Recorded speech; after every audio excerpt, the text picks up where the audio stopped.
Yeah, but you know a lot of people that have non-conventional, possibly not good taste in things. So. Well, I mean... Well, yeah. I mean, I don't... It's not that I look, loved it, we're all but Vanguard players here. We just got to call it like it is. Wow. We don't have good taste at all. It's fine. You guys are Vanguard players. I don't get that luxury. Although I will say that I moved my completely unopened clan sets of VBT05 VR Royal Paladin clan set and VBT05 VR Oracle ThinkTake clan set from my kitchen counter to my office desk in my office with the Dragon Shield Japanese-sized card sleeves that I purchased to put them in. So, baby steps. Yeah, progress. Yeah, progress. I like it. But, I think there's a curse. It's a Halloween curse because we're recording on Halloween night, and we're just literally having everything that could possibly go wrong go wrong. Correct. I mean, Cole and I just spent, 10 minutes having a conversation while Will couldn't hear us. Couldn't hear anything. Well, because my audio broke, and I have gotten incredibly sick today, just completely out of the blue. It wasn't creeping up on me. It just I was feeling fine at 11 o'clock this morning, and then by 1 o'clock this afternoon, I was like, I need to go to bed because I am just awful. And it was really, really hungry too. Maybe I'm possessed by some sort of greed shade. Ooh, greed shade. Ooh. Are you milling yourself? Grabbing a card from your drop zone? Is throwing up milling myself? You know what? I might consider that, yeah. Yeah, probably. Because you took something, you put it in your deck, and then you just took it out. So yeah, it's probably called milling. This is the favorite holiday of Grand Blues and Great Natures. And Dark Irregulars. And anybody else? Shadow Paladins? Yeah, Angel Feather. This could be anybody, really. Actually, not Angel Feathers. Tachikaze. I don't think Mega Colony would like Halloween. Why dinosaurs? What did dinosaurs have to do with Halloween? The inflatable or costumes, bugs. The people. No. If you're just thinking of costumes, that could be anybody. I'm talking about thematically. I was saying Great Nature because it's kids in school, and they always like to dress up for Halloween. Although I always think that you should keep religion out of public schools, but whatever. Now tomorrow is the Angel Feather Day because that's All Saints Day. Yeah, correct. That's is it Day of the Dead in Mexico tomorrow? I don't think so. All Souls Day is November 2nd, but I'm not keeping track of those kinds of holidays and everything like that. I played. So, two things that I've done in the past week, because the only card game I get to play anymore is called Magic the Gathering. Ooh. Don't boo it. At least I have some outlet. I'm just kidding. And my friend Robert had a bunch of folks over to his house. And Alan, do you remember how we used to do the dealie where we had the decks and it was you could only take cards that you pulled out of packs? Yeah. So I do. we've got about 7 people that are doing that now. Oh, so nice. I bought, and I lied to you, Cole. I did buy a box of War of the Spark. Of course, I was going to get everybody a Planeswalker in every pack. I think everybody only pulled jank Planeswalkers, but still. So we had 1 box of War of the Spark, 1 box of Throne of Eldraine, and 1 box of Core 20. Yeah, 20. Is that where we are? Yep. Yeah. And then people built 60 card decks, normal 60 card build rules. And then we were just having fun battles. But what I did to go along with this, and Alan, I will actually invite you to this, is I now have a Google Sheet where each person has their own page, and then they track what cards they have in that deck. And it's a little bit of like, keep you honest that you didn't order a single. You're only using cards that you pulled from packs. But it also allows everybody to track what they've got in their little jank I only pulled from packs deck. And we're also allowing sideboard, so it allows you to track the sideboard too. I think if any of our listeners would like to just get in and track a only pulled from packs deck that way themselves, they could email us at the podcast. I just need to know your Google account, and then I'll add you in, and you can have your own sheet, and you can see what everybody else is building from the packs that they pull and everything. Did you create the sheet yourself? Yeah. Yes. Okay. I know how to use the internet. Oh no! I'm just saying, like, if there anything fancy on it, or is it just a blank sheet? So there is a template to use with the data that we want to collect for each card and everything like that. Also, each page in the sheet, or technically each sheet in the workbook, is locked so that only the person whose deck it is can edit it, and other people can see it, but they can't make changes, right? They can't go in it, except for me, right? Because I'm the owner of the whole thing. So I can go in and change anybody's, but of course I'm not going to do that. People that are on Will's sheet, beware. No, because it also it's Google, so it has version tracking, so you can see who made changes everywhere as well. We also played Commander, and I got to the point where if I could have had one more turn, I could have won. But my friend Vince, I think, had something like 20 plant tokens, and they were like pumped up.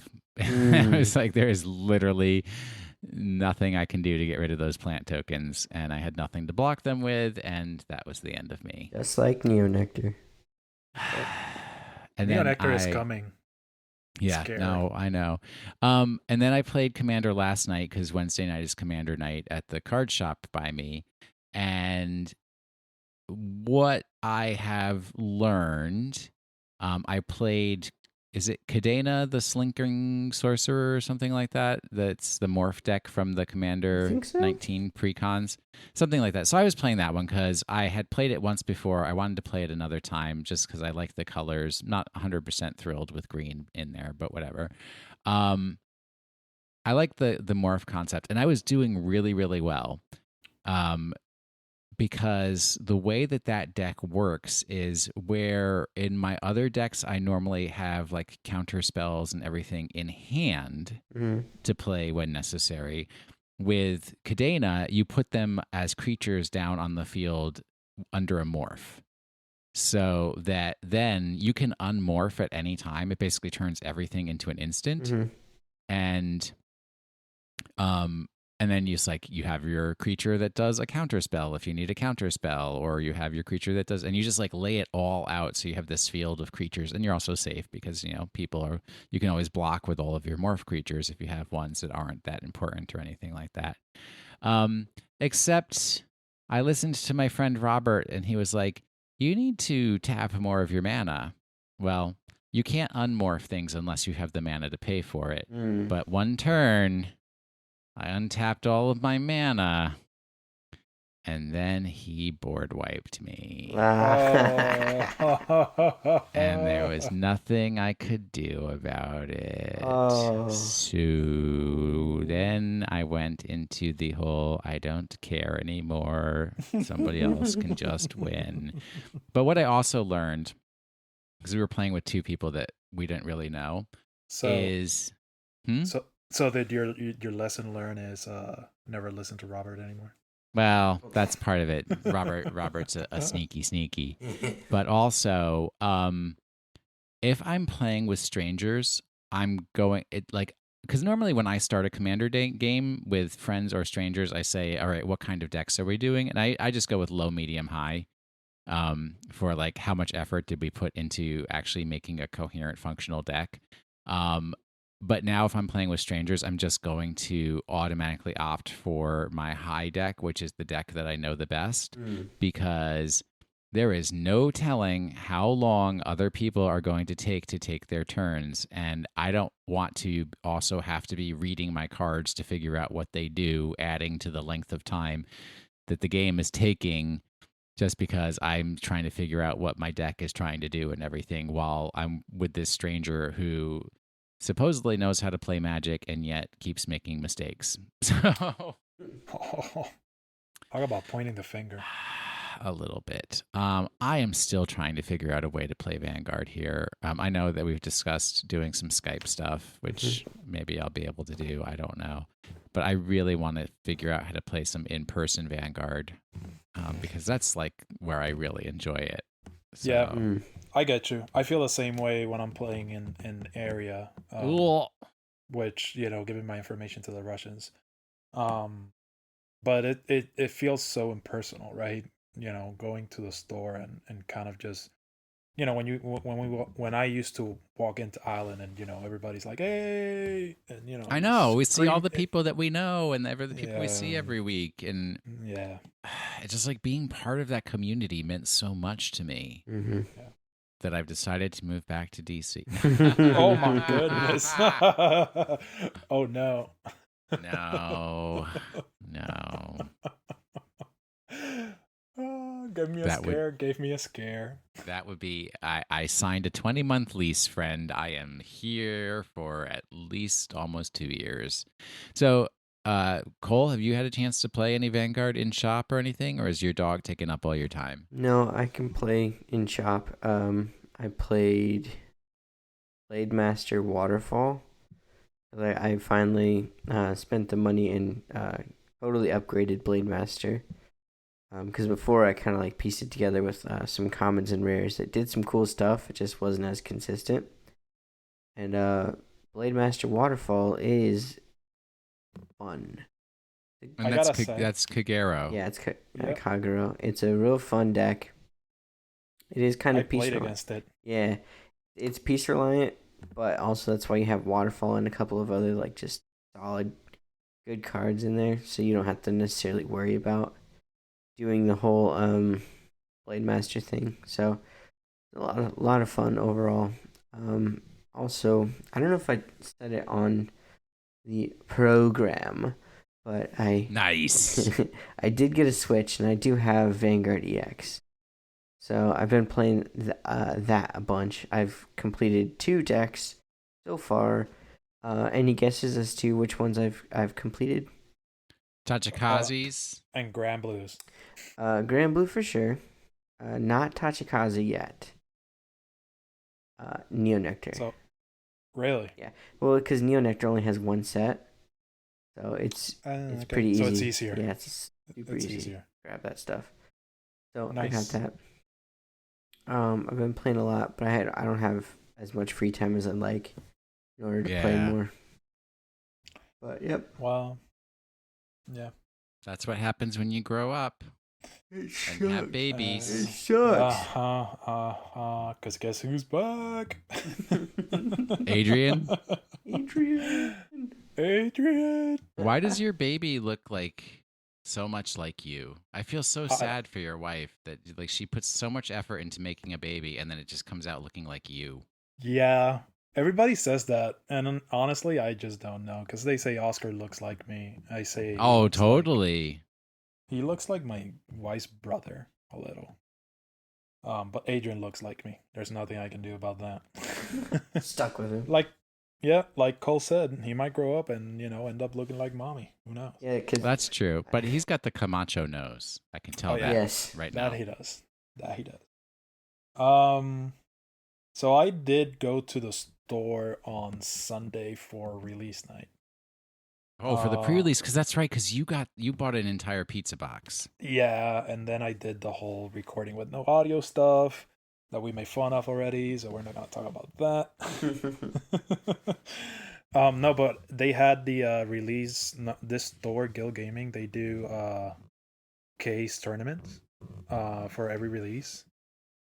Like for example, they did it for Phantasmal and they did it for Raging Tactics. So I think it's kind of their thing. And depending on how much people show up is the amount of like boxes the store puts in. I did not make that because I thought it was a 6, but it actually started at 4. Oh, heck no. That's way too early. That's way too early, and I think they were saying they were going to move the Vanguard time to 4 p.m. And honestly, 4 p.m. doesn't kind of do it for me. No, that's way too hard. Yeah. Because it cuts right into the middle of your afternoon. And, exactly. I mean, because that means you have to leave at 3 p.m. Yeah. And, but either way, I did go to, let me move this. I went there, I bought a box, I got another, Coolio, because all I pulled for this set, aside from a VR, bull spike, was like 3 Coolio. And I bought a clan set for it. So now I can build like 700 decks. Well, 700 Mega Colony decks. Yeah. Oh, dude. So, like, on Vanguard EX, I'm at the point where I'm playing against, like, the new Mega Colony stuff in the story mode, and it is absolutely destroying me. That deck is just... it's not fair. Do they show a picture of that deck that he's playing in EX? They don't show it. Oh, maybe if I beat him, I can get like a deck recipe for it. But you can also like find it online. I'll look it online because honestly, I mean, I have 3 different Coolio builds right now. Yeah, Gunning Chorizo is the winning name for it. I love that. I love me some chorizo. But I thought you didn't like chorizo. Oh no, that was Greg. Oh. I love chorizo. But either way, I have like 3 different builds for it, and I still feel like it's not super consistent, and that the deck itself is really not gaining the advantage it should be getting from the milling. So I'm thinking I'm gonna build like a Coolio build that is just all new cards that take advantage of that, and see how it works. I'll tell you like the most important cards that just screw me over. Language that mess me over. Yeah. The Hornet one. Okay, because that's the on-hit search top 6 for grade 3. Yeah, because you can do that reliably. You can get in your gunning Coolios and keep rewriting. Yeah. That grade 2 Mantis. It's just stupid. Gunning Coolio, Antlion, and then the Phantom Black, I think is his name. Yeah. Because more often than not, on Gunning Coolio with an Antlion on the rear guard, they will mill a grade 0, and then with Phantom Black, I literally cannot guard that. I can't do anything to it. So yeah, one of my builds runs Antlions and Phantom Blacks. The one I've been playing lately, I wanted to try the new grade 3, but it's not working as well. They have that. The Cyclomatooth, right? No, I've been playing Coolio, Cyclo, and Stagger 7, which is Counterblast 1 plus 20, Soul Blast 2 grade 3s, extra crit, I think. But I don't like the card that much. No, I don't like that. But either way, I've been playing mostly on area. I played the Dragonic, the Waterfall Blade Master deck. That deck killed me like 3 times in a row. Because we just kept playing each other the same decks, and it literally just killed me every time. The retiring hurts me a lot. Yeah, and it hurts the Mega Colony deck a lot. So yeah, I can definitely see that. But I did build the Coolio build on actual cards, and I did Weasels for Murakumo because I don't feel like playing Hyuga because I feel like that just brings out the saltiness in people. Yeah. Oh, come on! Oh, is it too good of a card, Yes. or is it you just not good enough of a player No. to make it work? Excuse me, sir. Hyuga's just broken. It was super good. So it's such it kills Axel, it kills Force, and it kills Protects. It is crazy how good that card is. It's so weird that Murakumo and Pale Moon are like the top decks right now. Like, in what I world know. would anyone would have thought that Murakumo and Pale Moon were the best decks? In a world where Oracle Think Tank became one of the best decks. Well, I mean, like, Oracle Think Tank was really good when original Tsukiyomi was a thing too, right? Oh, back in 2012? Sure. Was that the first?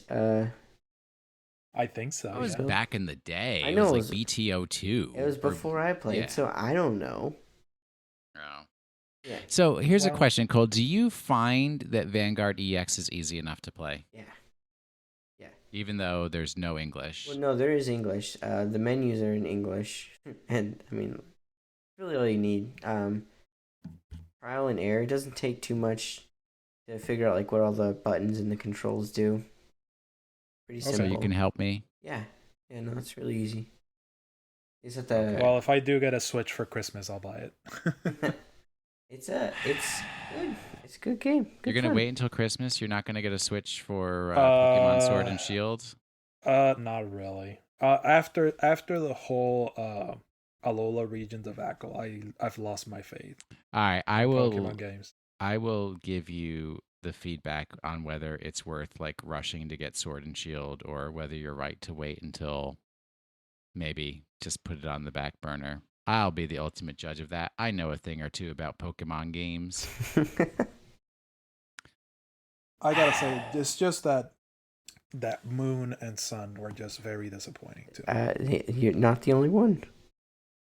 Very disappointing. Yeah, I mean, Just a little bit. I've talked myself to death on these topics in other programs. So tell me about the cartoon that I'm still not watching or caught up on. Are you caught up? Like, have you been watching the rest of? Nope. Oh my god. Although I did buy a $945 TV stand, so my TV will no longer be sitting on the floor, so I may be inclined to watch more television. So we'll see. All you have to do is when you're in those meetings that you don't actually have to be, you can just turn it on and watch it. No, in my office. There's no TV in my office. In your office. He tried to make fun of your accent with his accent, and it did not work. Exactly. That's what happens. So I know in this episode, well, last week was the one where he fought Asuka, right? Yes. Or was it this week? No, it was last week. Yeah, on this week it was just Shin crying his eyes out. This is true. All the episodes. Did he lose the shop? Yeah. Yes. Oh no. Spoiler alert. But spoiler alert, Shin loses the shop, and then he spends like 2 or 3 days living inside the Chibi Valkyrian suit. Ew. I don't even know if that dude showered or not. That suit must stink. Plus, they already said that it had a funk because it was outside in the rain. No, and no. It had a funk because Rive or whatever, it was on it for hours when he put it on in the shop before fighting Asuka. And then he lived 3 days inside of it. What deck does Asuka Great Nature. play? Great Nature. Yeah. Oh, dude, I'm so excited to talk about the new cards yes. in a bit. Yes. Does she play Hamsuke build? No, What does she plays play? Isabel. She's the one that plays Isabel. And gotta be very honest with you, super good card. Yeah. Yep. But then, at the end of the episode, the whole heartwarming thing, and Asuka decides to give Shin another chance to get the chop back. So she's not so bad. She really isn't, which is I find very refreshing. Yeah. There's no villain in the episode. Well, or the except series. for Shin's pride. Well, no, he's actually, I guess, kind of. No, I'd say his stupidity. I think it's his, his naiveness. It's not stupidity. Yeah. It's like he's naive. Yeah. To how the Naivety, world works. yes. Yep. But honestly, it's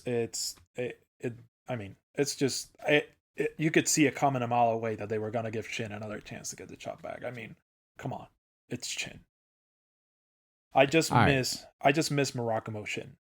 That's all. Did we have any erratas? I don't think We were just absolutely perfect. we're on fire. That's That's what happens when Alan is not on the podcast. Yes, correct. Then we don't play cards multiple times per turn that are once per turn. Oh cards. my god. I have a beef to pick with that, because Cole just kind of went and bam. It wasn't me. Wasn't It me wasn't this you. time. No, That time you were it actually was me being this nice time. about it. You were nice about it, and Cole was like, "Oh yeah, that time Alan is like, bam, knife in the back." I'm not gonna live it down, huh? Nope. Not gonna live it down. Let's talk about Alan. Why don't you give us our Nova Grappler old card, new card? So for old card, I chose Illuminal Dragon. So we got Beast Deity Illuminal Dragon original with this Supreme 11k and a limit break 4 of Counterblast 3 and stand 2 rear guards. Super expensive. And then if you have an Assured Dragon in the Soul, it's a saucy 13k because it gets power +2. You have to stand Beast Deities specifically. That's fine. If you were not playing Beast Deities and you were playing Beast Deities card, you were doing it all wrong. That was essentially the case for all of those archetypal. Yeah. Yeah. It was like, if you're doing this, you're doing it wrong. But then we got this super awesome remake for V. Oh, you forgot about the strongest ability. Oh, the most and the most important ability of all, Lord. So you cannot run it on any other clan that is not Nova Grappler. Good gracious. But then we got the super saucy remake, where now it's like once per turn on Vanguard Circle. At the end of a rearguard attack that doesn't hit, Counterblast 1, stand it and make it swing with a power +10 boost. That is amazing. Mm-hmm. And then Vanguard or rearguard, when any attack hits, he gets power +15. Any other That unit power- attack hits. Yeah, it doesn't need to be the Vanguard. It can be a rearguard. It can be anybody. Mhm. You put a trigger on a Excel circle and you swang at the 9k and you hit it, he gets +15. Yep. So Card's this card is super- super good, and we will see it on the God Hand builds, which is why I wanted to bring it up. Oh, yeah. today. Aha. Yeah. So there's a Yeah. method to your madness. Mhm. Yup. Card's Oh, super good. and yeah, the card is super awesome. I mean, the on hit pressure of the V1, it is so good. Yeah. Because it's like your opponent doesn't want to give you that +15. So as long as you're poking and poking, he needs to take 1 damage, or else he won't be able to guard either the Illuminal on your Vanguard or the Illuminal on your rearguard. Or even if you put an Assured Dragon and you call the card, swang, didn't hit, stands, and then swings again and it hits, it's just on hit pressure on Mhm. your opponent. Super good. And +15 goes over the defense trigger, which makes it even more good. Yeah. Exactly. Yep. But anyways, I mean, it is just, I like the card a lot, and I'm gonna see it, and we'll see it in a lot of Nova Grappler's deck in the future. Yep. I don't think we'll, because usually what you do is you combo it with Glance, the grade 1 that is the once per turn that we keep. Once per Yeah. turn. Yeah. Yeah. Yeah, the one that you Soul can't Blast swing 1 multiple once per times. turn. Yep. Yeah. Yeah. I've even memorized that skill. I know. So him, Glance, or Luminal Dragon, Glance, and then shoot, there was another card. Kick Typhoon. Kick Typhoon. Yeah, those 3 are kind of what make Beast Deities. Unfortunately, Glance only restands when you have a grade 3 Vanguard with Beast Deity in its card name, so you'll have to you'll have to remove Glance, and then you'll just stick with Kick and Illuminal probably. Yeah. I think those are really the only two. In reality, it's like that, yeah, because you basically could either, if your Illuminal is on Vanguard Circle and Galan swings and doesn't hit, you don't actually have to wait for his skill to proc to stand him. You could also stand him with the Illuminal, and you still have the stand from his own skill. Yep. So it can get to attack 3 times, or even more if you have kick and decide to stand him again. Correct. So he's kind of like a throw every trigger into me. Yep. kind of Exactly. card. Yeah. All your power up, all your crits and everything, throw it onto Glance because Glance can just restand over and over again. Yep. Ooh. Nice. All right, so it looks like we've only gotten 2 sets of reveals, although there probably will be a reveal in the middle of this program. We I already think got there it. was one already. Oh, They're no, really simple. They're not complicated. We'll throw it in at the end, Yeah. but we're seeing Great Natures and Neonectars. And Yep. eventually we'll see gold Well, paladins. There were some gold paladins revealed. Yeah. You just Were there? I think it was Oh. after we started preparing for this week's program. So Yeah. I think they were that's why. revealed after, and I never added them to the doc. Yeah, so. I think that's not going to worry about it. So let me see. What I understand, we've got 1, 2, 3, mostly Great Natures. 1, 2, 3, 4, 5, 6. 6, 7 Great Natures here. It looks like actually only one of them is pure Hamsuke support. Yep. And then the other ones are along the lines of the old binoculus tiger. The do this, do that. Am I correct? Yeah.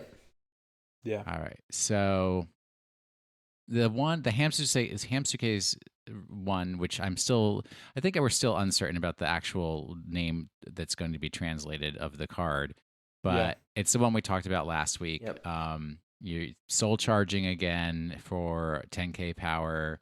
And then if you already have additional rear guard circles, you draw a card. So we're actually seeing that also in another card that came out, which I think I put not at the bottom. Wait, where is that one? I don't know. There's this whole thing in Great Nature about like if you've got the additional rearguard circles from the Excel gift, that's the criteria for getting the bonuses. Yes, there's a Geograph Giant in the first set that had like a constant power up if it was on an additional rearguard circle. Then Solution Tenric, which is the grade 1 8k power 10k shield, continuous rearguard circle. When it attacked, if you drop something that's 25 or more, and it's on an additional rearguard circle, opponent can't call grade 0s from his or her hand to guard circle. Yep. That sounds very Grand Bluey. Well, okay, so... Yeah, there's a lot of milling now in Great Natures. That's also why I was saying that Great Natures enjoy the Halloween holiday, because they're doing Grand Blue kind of stuff lately. Yeah. No, the whole milling thing was kind of weird the first time I played Great Nature, because I was like, what are you doing? You're not Grand Blue. Grand Blue is the only clan that mills. Well, it was the only clan that milled. Different kind of mill, so I understand. True, because they're milling to get effects. Yes. It's not like Grand Blue that they're just milling because they want the units to be on the drop zone, basically. Yeah. They're basically milling a card so that they can activate an effect. And now with the choose your effects cards, like in this reveals, 3 out of the 7 cards, have the 2 skills. Like if you mill the normal or you mill the trigger. Mm-hmm. And they actually revealed the Isabel kind of right chain, I guess. It's not really a right chain. It's more of a like theme. if you just want to keep a theme going. Yeah. So that's pretty cool. And we saw it on the anime too, how the card works, and it was legit. So I guess there's Prober of Black Jet Cecil, grade 1 on play Soul Blast 1, and then you mill 1 card, and if it's a normal unit, you soul charge 1, then it gets 5,000 power. If it's a trigger unit, you draw 2 cards, then discard 2 cards from hand. So this is a super good card because it is on the Vanguard or Rearguard circle.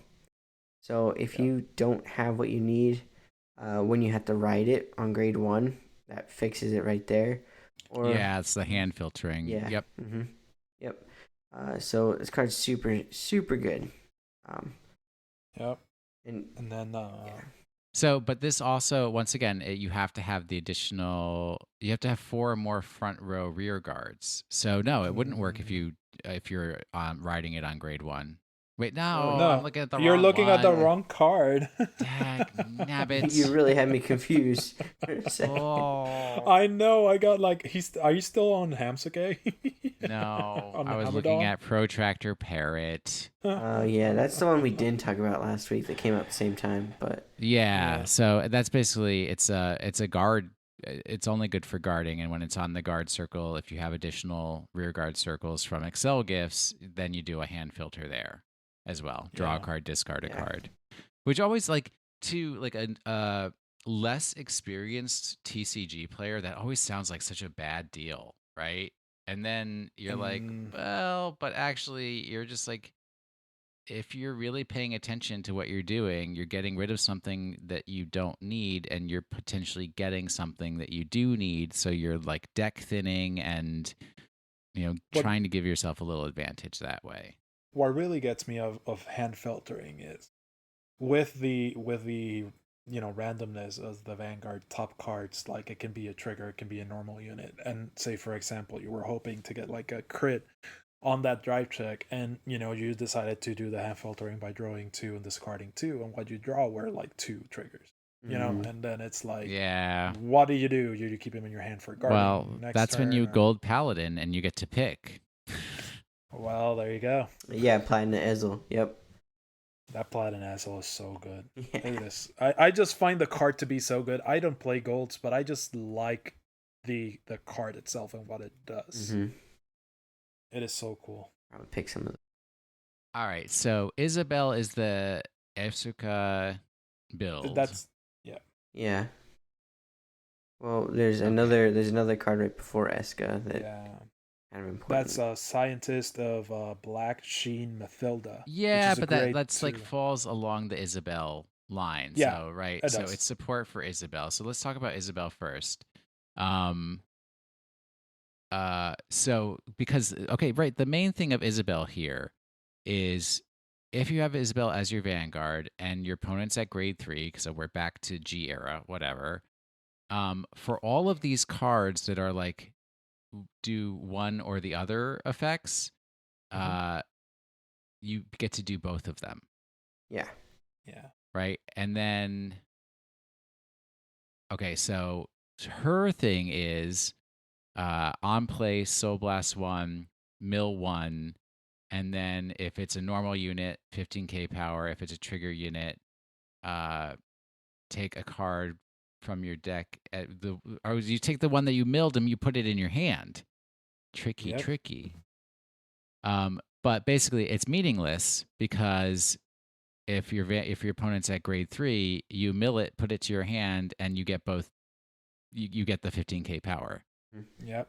It So it doesn't matter becomes- if it's a trigger or normal. It's just It basically a single becomes effect. draw 1, get 15k power Yep. Basically. Yep. for the cost of a Soul Blast. Which is another important thing. As far as I know, Great Nature doesn't have a lot of soul charging, so the soul blasting could really take an effect. It's also important to note that her ability is on place, that you soul blast one and perform the check, so you have to continuously be rewriting in order to get that effect off.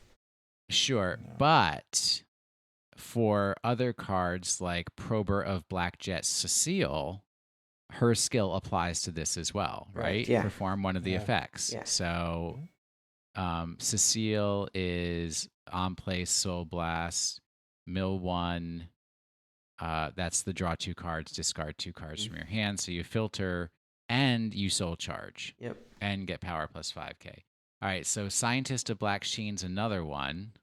Yep. What are your two things that you're going to get from Isabel on this one? So if it's a normal unit, till end of turn, your opponent would call cards to guard circle for the battle that this unit attacked. They have to call 2 or more at the same time.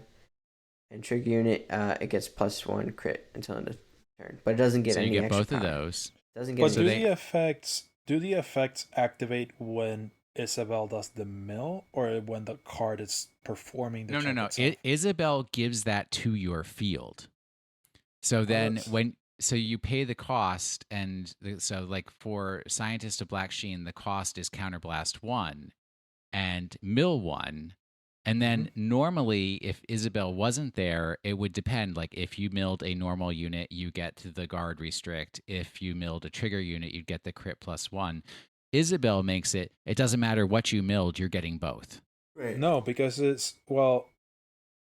you perform both. Oh. But do you know? Okay, Now I read it. Now I read it.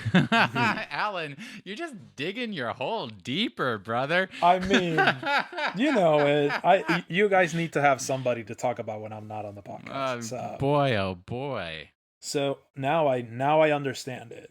So even if you don't get to re-ride Isabel, but if you can call the other two or any other card that has performed one or the other. Yep. Which, right, the old Binoculus Tiger ones support had those. Yep. Am I correct? Monoculus and Binoculus specifically. Yeah. Because Isabella has to be on the Vanguard Circle in order to get that continuous ability. But the on place is on Vanguard and Rearguard Circle, which is another important thing as well. But yeah, so you can't use Leopold and her continuous at the same time. But yeah, Leopold's the one that will let you check twice, and then you get both of those effects. Yeah, but it's like I know you guys talked about it last week, and I kind of put it there about the whole choose your effect kind of magic style cards. So yeah. Well, these aren't choose your effect. These are your effect is chosen for you depending on what you mill. So it's a little different. Yeah. Speaking of a little different, go ahead. I'm going to shift gears and talk about the new SSRs for this set. What? So there's a whole new type of rarity for this set, and it is specifically only Eska cards. So it's Isabel, it's Mathilda, it's Cecil, it's the Cable Sheep, which is the perfect guard, Binoculus, and Monoculus Tiger. They all get this super sweet looking foiling card art sort of design. It's like a black border kind of around like an ombre border. Amber. Yeah. Anyway, so it's super cool and they all look super classy. But it's all those cards are going to be in one pack, and we don't know like the ratio of full ratio or whatever for that. They all look super sweet. All I'm saying is why I feel like they're just trying to trap people into buying cases just for the probability of them being able to pull one of these. Well, that's how they make money, correct? But also the problem is these are great nature cards. These are going to be but it's also like the deck is not bad. The deck's gonna be super good. Isabel does so much for this, but also this is the first time that we've had cards altered like this before. It's totally new. We haven't seen anything like that before. I guess the closest thing would be like the Legion Rare, or the new SVR kind of foiling. That is the closest thing, but it's still not quite the same thing. I gotta look it up. They sound awesome. Okay. I mean, if Cole's excited, I think that's reasonable. You gotta think about it. Yeah. If Cole's excited. Wait, what? Because you're a harsh critic of art, so you have like very high expectations. True. Yep. But all I'm saying is like, I don't know. We'll talk about it later. Okay. But let's look at these Neo Nectar ones that came out. Like the Meluja. Is it Meluja? Hallelujah? Oh. Hallelujah Education. Okay, so now let's talk about first off, we didn't get any Musketeers for Neo Nectar. No, we didn't. Right, so these are now basically either generic support or token support. But in a Musketeer deck, you want everything to be Musketeers, so they're token support. Mm-hmm. Number one. All right, so the first one, let's not talk about Meluja yet. Talk about the grade 2 dragon, primal vein dragon. So it's he's just a guard restrict. It's like call 2 if it's being boosted by a token. Simple. Well, he's guard restrict if he's being boosted by a token, and of course he's going to be boosted by a token because it's great nature. It's Neonectar. Neonectar. I'm sorry. You guys remember I'm ill, and you're keeping me up all night, and it's Halloween, and I'm haunted by a greed shade. Also, it's specifically 2 or more at the same time, which some people call a battledore skill, which I hate that term. Ugh. Battledore? Yeah. What is that from? That's set 1. That's literally set 1. Of the V era. So there's a card called Battledore Fighter. Counterblast 1, Soul Blast 1. Choose a unit, and they get the ability when this unit attacks if your opponent has to guard with 2 or more cards.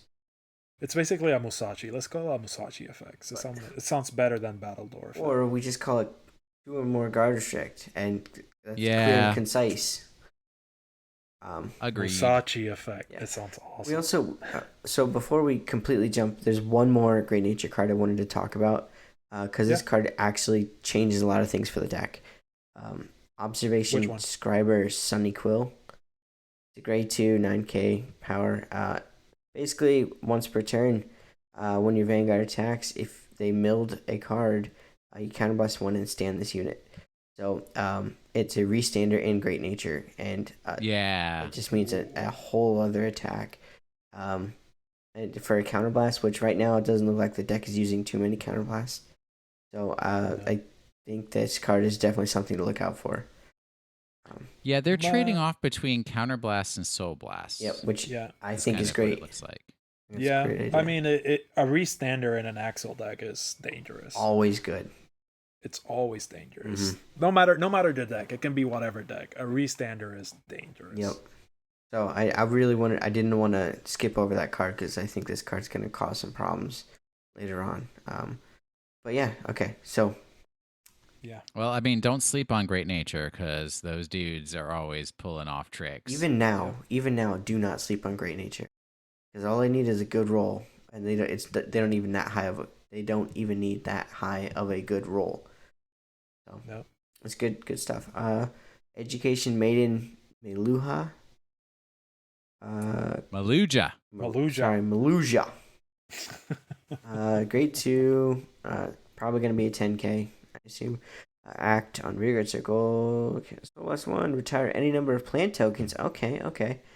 Increase this card's power by the sum of the original power of the units retired for this cost until end of turn.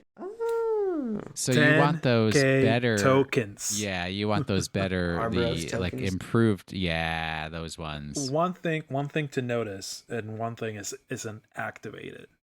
So, right, it is. If it would have been an auto on attack, Soul Blast 1 retired tokens, that would have been completely and utterly busted. Well, I mean, you can clear out your plant tokens and then make more on top. Yep. True. I mean, this would be like that. You have a couple of either 5, like 1 or 2 5s, 1 or 2 10s, and you just get rid of all of those to create 10k tokens. Yeah. That could be your card. Yep. That could be your card. It's still a 30k. It's still like 30k. So yeah, I like it. It's good. But what's also nice is like we say plant tokens because we know they're going to be 10ks. But if you, for whatever reason, don't have plant tokens, you can. Oh wait, no, it says retire plant tokens. Dag nabbit. I thought it said retire rear guards. Normally, what they'll do is now they'll say, who can't read. Well, I mean, normally what they do is they say grade 0 rear guards. Yeah, so, yeah. It's not unbelievable that they would continue, but it's weird that they specifically said plant token. Also, it's probably because of the differentiation between Arboros tokens and plant tokens. Yeah, because right now we only have one card officially revealed that actually creates Arboros tokens, and that was. Well, but the Arboros tokens are plant tokens. They are, yeah, but like those are the 10k ones specifically. So more often than like not, you're gonna have those 5k tokens instead, which is still fine. That's a lot of extra power. It's still, if it is a 10k grade 2, it is still like, even if you have 4 5s, it's still a 30k hitter. Yeah, no, yeah. Plus whatever trigger or whatever other effect might boost the attack, you know? Exactly. So it's not something to kind of just say, oh, it's activated, who cares? I mean, you had 5K plant tokens, you retired 4. That unit got power plus 20. Mm-hmm. You know, power plus 15, power plus 10. It's still hard, you know, because it gets closer to avoiding that defense trigger, you know. Yep. It just needs to get above the defense trigger number. That's all it needs to do. So there's one gold paladin that came out today that I want to talk about. All right, tell me. Interlude Angel. It's a grade 1 auto on the rearguard circle. When placed by card ability, put it into your soul, look at top 1, call it to the rearguard circle. The top card of your deck, call it to your. So I think this card is a lot better than I think a lot of people are thinking it is, because if you're forced to call it from the top of your deck, then you add it to your soul on your Agravain, and then you can pop off like that. But then you also get to have another chance to call a better card out. Wait, what is Agravain doing? Agravain is the Soul Blast 12. 12. And then your your opponent has to guard with, I forgot its specific wording. But he's got a soul restrict, or a guard restrict on a Soul Blast 12 that lasts for the rest of the game. Oh, that's aggravating. I think that might be a reason why. But yeah, so I think that so is Soul Blast 12, and until the end of the fight, your opponent can only call normal units. That's it, yeah. That is disgusting. Yeah, but Gold Paladins use a ton of soul. So, but his other ability where you scoop all your rear guards into your soul, and then you call your top amount of cards that you put into your soul from the top of your deck. All those out. Like, I don't know. Agravain, I think, is gonna be super sweet, and I think that card definitely helps with it. And then also, like, if you know how the other gold paladins said, if you called 2 or more, do X. If you called 4 or more, you do Y, or X and Y instead. Mm-hmm. This card by itself gets you to 2, and that's not including any other cards that were called as well. So it's an extender, essentially. Okay. The effect is when it's placed from deck. By ability, not necessarily from deck, but not necessarily for deck, yeah, but by ability. By ability. I mean, that's an enabling factor for golds. Exactly. You know, because I don't know about golds, but if they have like cards like the one you talked about last week, where it's like if you did 2 or you did 4, but I also know there's other cards that if you call 4 units this turn and I do X. I know there were cards like that before too. Yeah. Oh shit. Okay. I'm gonna talk about the other one too. Knight of Bitterness, Area Null. Okay. Auto rearguard when it attacks, you perform based on the following 2 based on how many rearguards you called. So 2 or more, plus 5k during battle. So it's a 9k that gets plus 5, which is a 14, which is a magic number that hits, not including it being on an Axel circle. So that's neat. Also 4 or more, give it 10k as well. If you do, put this into your soul at the end of the battle. So it's 1 less call off of Agravain, but it is building your soul as well. So maybe you're not on Agravain, and you can still add it to your soul. So that card's looking pretty sweet too. Yep. All of the gold support has been on point. Right. Well, I mean, it is just focusing on Agravain, but gotta be very honest with you, not really hot on the whole SL thing. No, neither am I. Hashtag bring back Gurgit. Soon. No. Bring back Gurgit. All right. So I wanted to ask Cole, because you keep saying this, and I just want you to explain to me. Mm-hmm. Why do you hate the VR rarity? What is it about the VR rarity that's bothering you so much? I don't hate it. That was Croutones. That was me. Then why do you hate the VR rarity, Alan? It's not that I hate the VR rarity. It's the fact that now you have this VR rarity. Before you would get, 2, 3 triple Rs per set? And now with BR, you get 1 BR and 1 triple R. I mean, it does make it a little bit more consistent in the pulling of the cards. Like, for example, you buy a box, you're like, almost assured you're gonna get a VR. I think. I don't know. I think you're forgetting the GRs. Yeah, exactly. But That's what I always that's thought was like the fine. VRs are just the replacement for GRs. Yeah, but they're more Well, consistent. They're more And cheaper. consistent, but it's. I feel like I don't know. I had this whole conversation last when I went to buy the sneak peeks box with what's his name, the dude that did the whole 4 different kinds of Messiah build thing, Zach, about it, and how it's like probably not the best type of rarity in it. why? And that's why I asked about it. It I don't know. It's if GRs for me were kind of after everything. I mean, yeah, for when what's her name, Mega Colony Strike that came out, Fedora. and Gridora. not Gridora. Oh, Overwhelm. Overwhelm, which was like stupidly hard to pull. It's like and $50 too. It's stupidly hard to pull. Even after the reprint, it kept value. The card was, but the thing is, like, Mega Colony needed her, like it needed to be on the Stride Zone. Yeah. And it was she a GR? I don't know. Yeah, I can't Kind of she like was- remember. she was Amnesty a GR. Messiah. Yeah. So the VR is kind of a, I don't want to say a weakened version of the GR because it's just more consistently pulled. But I feel like it also takes place of the ability of pulling other cards too. Well, no, I it don't takes know. one slot per box. It's, I mean, I mean, the thing that drives me nuts about Vanguard, it's like, and as I'm buying more and more boxes of Magic, for hundreds of dollars, Ugh. is like when you buy a box of Magic, and also I feel like when you buy a box of Pokemon, you feel like you're rolling the dice. Oh, you definitely It's are. like, am I gonna get like super good cards in this, or am I gonna get a load of bunko?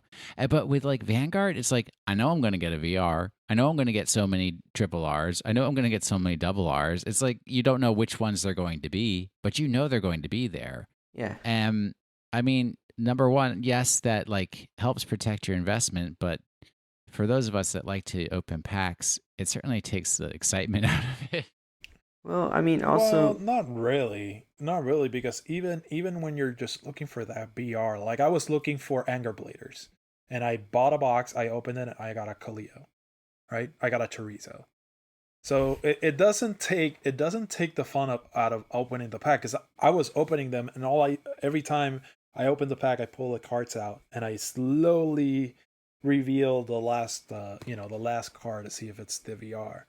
And I did that, and I saw the little guns, and I was kind of sad. But then Pew, pew. either way, I just went and traded in my, I traded for a couple more Anger Bladers, so not that. So you got what you needed in the end. No, But not so do you really. guys have any concerns about like how basically the prices of cards have been dropping? Yes. Just like they drop so rapidly, they don't hold value. mhm. Well, Even though William Anderson constantly repeats to you that cards are not an investment. So I mean, if you're playing Magic, they are. But no, they're not. You should see how I keep my Magic cards. I don't You'd want be to see. horrified. I do not want to see. I pulled a $20 Teferi. It's still sitting in the foil pack I brought it home in. I just gotta say that I bought the Mega Rexes and I did not sleeve them, and now they're damaged. You guys are. They got a little bit scratched You're the worst. on the name. If you look at it, it got just a little bit of a scratch, and you can see the foiling underneath. Oh, dude. Okay, so I bought some Transformer packs the other day, and Oh my God. I opened up Wasting one. money, throwing money down the toilet. No, because I got a super rare Starscream, but it came out of the pack a little bit bent, Oh, but not creased. So I can definitely Okay. fix it. But I was like, oh wow, that's a easily probably $30 card right there, maybe more, and it's just bent. Bent. Oh, sorry. But it's fine because it's a Decepticon, and I don't want those. So What do people have about playing the good guys? I mean, I don't know. I love Decepticons. I- I hate Autobots. I mean, don't just like- just it makes me think about X-Wing and the fact that I've never played any of the good guy factions in X-Wing at all. It's just I like being a good person. Long live the Empire, die you rebel scum. But Anyway. either way, Cole and I were talking about Vanguard EX and how it's not supported, and I also had a conversation at the store regarding Vanguard EX and how it's not being updated and how that is kind of keeping me from buying it. I know, that's really annoying. And what a missed opportunity. I know, and what I was telling Cole is like, maybe you don't release the new cards as they come out, but you do like a quarter update DLC where Yeah, you but they include... specifically said they're not doing any updates to the game at all. That's just stupid. No, they're doing updates, as in like bug fixes and stuff like that, but not. Yeah, but they're not adding to the collection. no They're not DLC doing there's DLC. There's no expansions. There's no expansion DLC. There is DLC that's- sleeves and stuff, but yeah. But that's what I'm saying. It's like maybe jump on that boat of selling me a DLC for X amount of money that includes X amount of sets that came out after Raging Tactics. So Infinity Deity Cradle came out. You don't give me Infinity Deity Cradle automatically in the game. But you know, you go Cradle, you go Fortune, and then you go the other one, which is like the Dragon thing, I think. The Dragon something. And then after Dragon, you sell me a DLC with all those 3 sets. So that I can, don't even give me the cards, maybe give me a couple of random packs, and then make me craft the cards. Just once a year, come out with a DLC pack that's like, here's all the cards from the past year. Yeah, you know what that's called? The next installment of that game. Yep. Yeah, like Iceborne for Monster Hunter. Heck yeah. Yep. Yeah, but I mean, like, that's what I was telling Cole. That it company feels like they should does that. They build a game. It's contained. I mean, Yu-Gi-Oh does the same thing too. Honestly, with their console games, it's built and it only contains those sets. And then when the next game comes out, it contains more sets. So yeah, but does it contain the old ones too? No, exactly.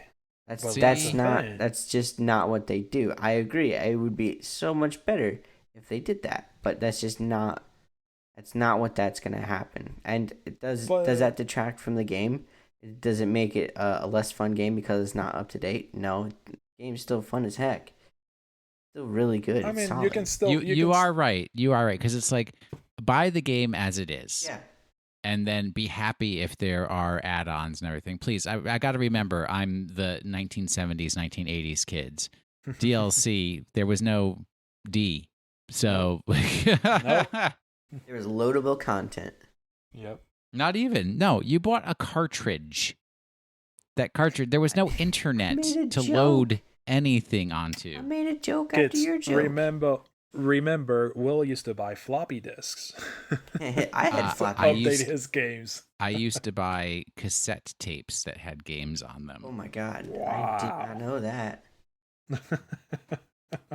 It just makes me think at that time that I was helping Will empty his basement, and we just kept pulling floppy disks, ancient technology out of his basement. It was crazy.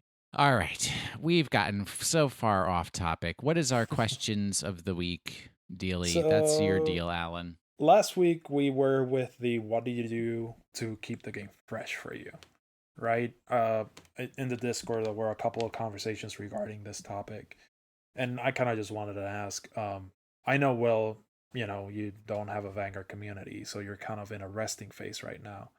But I imagine if you were to find a place, it would be like refreshing for you. But that's true. For those that play on a constant basis, like a week by week, or playing 1-2 times a week, like it's like, what were they doing to keep the game fresh? Because at one point you play something so much it gets boring. But at the same time, it's like we go to the answers, right? And they were saying about just taking breaks from it, wait a couple of sets and come back. But I feel like that is kind of a double-edged knife, because if cards that came out in the sets that you were taking a break from the game and the cards were super good and they turned out to be super expensive, then you try to build that deck, it's going to be almost impossible without dropping like $200 on a deck. and I'm a cheapo, so I am buying no $200 deck. And that's why you get Vanguard EX, because you only spend $75 and you get a solid 2.5 years worth of Vanguard content. Boom, right there. There you go. Well, Cole with a plug for Bushiroad Vanguard EX there. And then one of our other answers was that he made multiple builds out of his deck, and that way he could keep the game fresh because he was always playing something different. But he also mentioned something to the extent of teaching the game to new people that want to learn the game. Yeah, teaching always reinvigorates your interest in the subject. This is very true. So I feel like that's kind of cool. The only person that I've ever shown or just sat there and watched you teach her how to play the game was Britney, and that taught me how I could teach the game to like the people that are like, "What are you doing?" I'm like, Sure. "Here it is." Or my mom. I taught my mom how to play. So, but I mean, to keep the game fresh, I feel like breaks are needed, which is the reason why I keep multiple decks, right? I keep multiple decks just because if I get tired of playing the same thing over and over, I can just switch over to another deck. Yeah. And I think that's a difference between like super competitive people who are like, I'm going to keep playing the same deck until I master it. And then people who are like casual fun like us. And we're like, well, I just want to try this different mechanic and everything. So I'm going to goof around with this and see how I feel about it and everything like that. Yeah. I mean, the only deck that I actually went like that on it was Machinings, when I was like, okay, this is the deck that I'm going to play until I learn how to play with my eyes closed.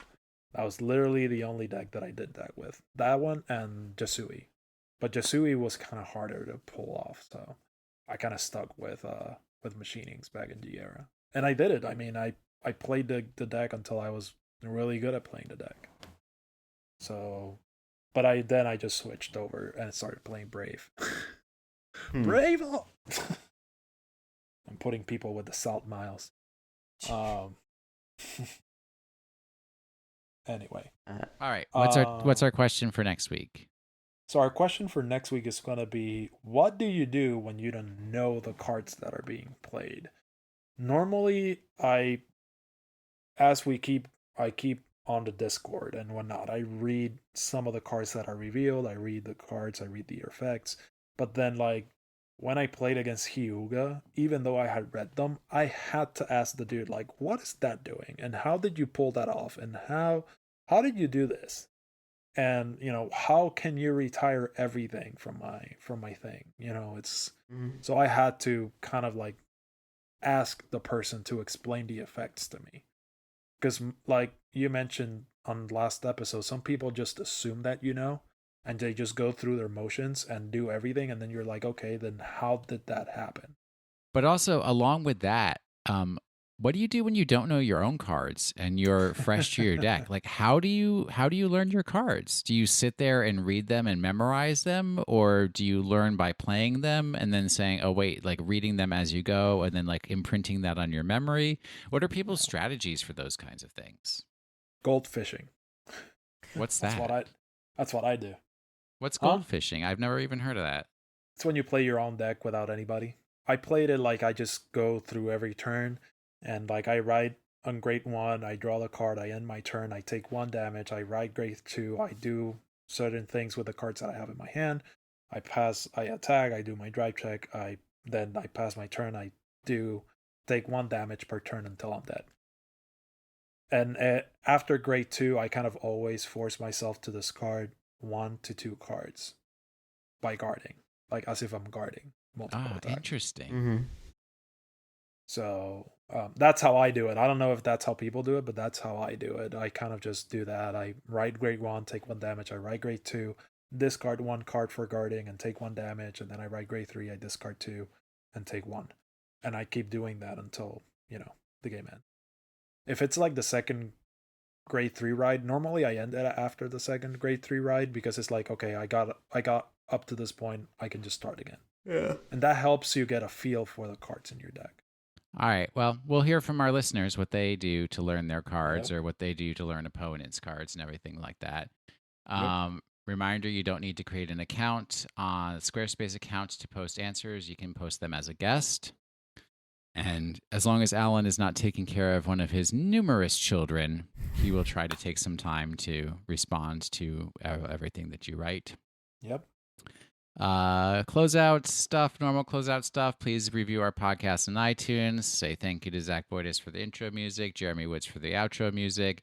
If you would like to contribute to our Patreon and get in on our Discord, it is patreon.com/drivecheck. And Cole and I are still in discussions of what we're going to do as a bonus for everybody for this year. I think I want to get something out before the end of 2019. So I want to get something out super soon, but so we've got money, and we appreciate. Basically, we just take the money that we get from Patreon, and yes, it pays for the hosting for the podcast and our website, which is a very low amount. Everything else goes into us making swag and just basically sending out swag. So like gift markers for people that we've done, and now we're talking about doing some other stuff for all of our patrons. So basically, you just get stuff back from contributing to our Patreon.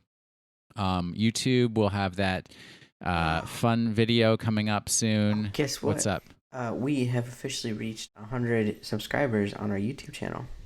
Yay! Yeah, great us. Yeah, Nice. and I need to do a lot more on that. I'm like 10 episodes behind of the podcast. And then I've got like a couple videos cooking, but like. Yep, and you got Alan's pack opening video that you've got to mock. All of our content is collected together on our website, drivecheck.net. And then if you want to contact us, if you want to be part of my, I call it the like drawn from a pack blockchain magic deck thing. Or if you just have any comments or feedback for us, drivecheckpodcast@gmail.com. If you prefer Twitter, the program is at drive_check. You can reach me directly at Wash in the Sink. Complaints department is at drive_jack.